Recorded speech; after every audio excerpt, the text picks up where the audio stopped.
The Chancellor standing at a lectern with strong foundation, secure future. These are these snappy headlines that they like, flanked either side by the Union flag. Spoke for 18 minutes, talked of her priorities, protecting the NHS, reducing national debt, improving the cost of living.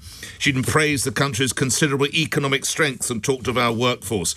She did refer back to Liz Truss's disastrous budget, that £22 billion black hole. She said she's putting finances back on a firm footing, but she said there are more challenges on the way. She wants to increase defence spending. She wants to improve the welfare state, not make it a cost of failure, but invest in people and what they need the most. She also talked about the need for trains to run and for broadband to be provided. So she said too often political convenience has been prioritised in making decisions. She talked of a rushed and ill-conceived Brexit. She also talked of the pandemic, where the country was shown to be underprepared. She talked about bringing the brightest and the best to our shores. Many might think that was a strange thing to banter about people coming to our shores. She said growth of 1%, although it's the biggest in the G7, is simply not enough. She talked about the national debt, £2.6 trillion, 94% of GDP, as you heard her reference in questions there, £1 in every 10, simply to debt service the debt interest. She talked about continuing to build the strong foundations. It's fair to say in the 4 or 5 journalists' questions that we heard, she was asked about whether commitments will be broken, and I think it's fair to say she swerved, as she did that question from Chris Mason of the BBC about her own issues with the rental of that property in Dulwich. Andrew Lilico, Executive Director and Principal of Europe Economics, columnist at the Telegraph. OK, sir, what have you learnt about the Chancellor's stewardship of the economy, the state of the economy, or what we're going to hear on the 26th of November? Morning again, Andrew. Good morning. I don't think we've learned anything particularly new, as probably one would have expected. And I think she had a number of different audiences for this from this speech. So she was trying to manage her own backbenchers who have resisted attempts that the rather limited attempts that the government has made to cut spending, for example, on welfare. And so she wanted to talk about how dangerous it would be if you were to end up borrowing more. She wanted to manage the public because she's going to put up taxes by a lot more, 30 billion or so. Maybe a bit more, maybe 35. And she'd said a year ago she wasn't going to do any of that, and she's trying to tell some story to the public as to why. Talking about Liz Truss turns out not to be enough. So we want to talk about Brexit. Apparently that's not enough, so we need to go further back in time, and now we're going to talk about austerity. If it goes on much, I don't know, in a couple of weeks' time, maybe it'll turn out to be Ted Heath that caused it all, or but so she's keep going back in time as to what the consequences are. But I think she also wants to move the conversation on a little bit more at the same time.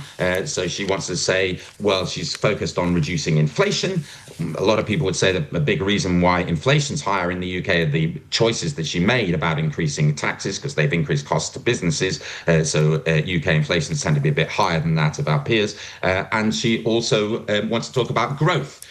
She thinks that there's a connection. She's trying to suggest that if she were to be cutting back on spending in certain areas, such as investment, then that would be damaging to growth. And so that's all integrated into her story.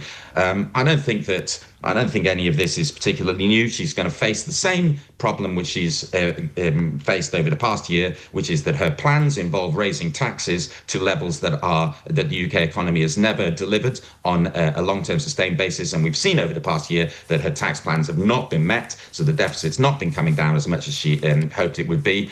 She doesn't have any political will internally or ability to cut the spending. So we're going to end up with 5% or so. We had 5% deficit last year. Maybe it's unlikely to come down to the 4%, which she was hoping this year. So that's just going to mean we're going to be 100% of debt to GDP, 105% debt to GDP, and so on. And it's going to be very difficult.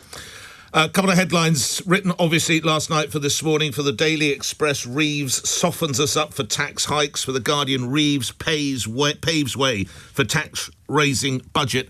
Would you subscribe to those headlines, do you think, Andrew? Absolutely. And it looks like she's going to raise income tax. And we heard towards the end a budget for growth with fairness at its heart that supports businesses. How do you interpret that?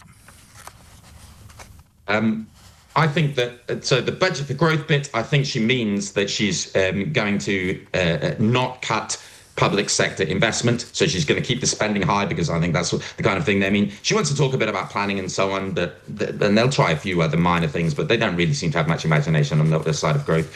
And as for a budget for business, well, you get the difficult bit out in the title, as they used to say on Yes Minister, so that prevents you from having to do any actual measures that help business. Andrew Lilico, Executive Director, Principal of Europe Economics, thank you for giving us so much of your time this morning. You're also a columnist at the Telegraph. You are an economist as well, and a columnist at the Telegraph, and I imagine you will feature in their coverage later through the day and in tomorrow's edition. So let's just run over the priorities. We'll come to your calls, give you a news bulletin in a minute and a half. Let's just quickly come over, and I quote directly now, the priorities are protecting the NHS, reducing the national debt, improving the cost of living. We heard time and time again about the challenges. And here are the questions for you. As Andrew Lilico just said, we went back to Liz Truss, we went back to the pandemic, we went back to Brexit. It's Guy Fawkes tomorrow. Perhaps they're going to go as far back to Guy Fawkes. So maybe it is time to move on. I felt in the questions that she was asked, I think we took 4, maybe 5 questions, a complete refusal to actually even engage in the idea, and must have said on at least 3 occasions, I'm not going, well, worse effective, I'm not going to write the budget now. That is the decisions that I will be making on November the 26th. And intriguingly as well, when asked directly by Chris Mason from the BBC about the fiasco that she found, in which she found herself last week over the rental of the property in Dulwich, simply mentioned an exchange of letters and nothing to see here, and on we go. So what do you take from that? Lastly, at one point I wrote down, and she said this, quotes, "It's about being honest."